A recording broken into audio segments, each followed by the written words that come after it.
بسم الله الرحمن الرحيم magacaygu waxa la yiraahdaa Maxamed Cabduqaadir dabcan saan la socotaan waxaan u hadlayaa ururka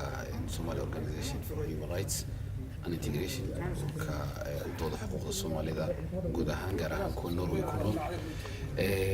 waxa la socotaan kadib markaan qabanay shirkii qaxootiga 2017 ka soo qayb galeen 17 urur oo international ah iyo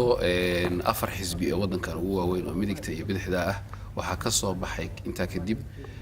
waxa la wadaagnay Soomaalida wadanka Norway ku nool oo runtii aad u difaacno xuquuqdooda kadib waxaan sameynay waxaan ka faa'iideysanay imaanshihii wasiirka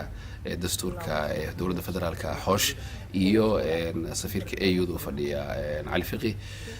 taasoo aan runtii u gudbinay consent-keena ku aadan dadka 1600 oo qof Soomaalida ee wadankan muddo 5 ilaa 6 sano ku noolaa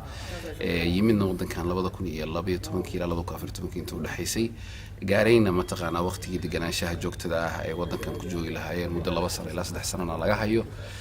taasoo runtii ay la wadaageen wasaaradda arrimaha dibadda ee wadankan inay u sheegeen inaysan dadkaas hadda maanta meel Soomaaliya lagu celiyo aysan ahayn Soomaaliya wali aysan long term sustainability lahayn iyagoo sidoo kale tala kulmay Norwegian Refugee Council oo runtii warbixin ka qaatay ay isla qaateen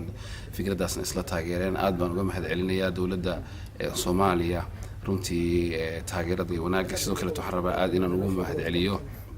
Ubax Cabdullaahi aadan oo runtii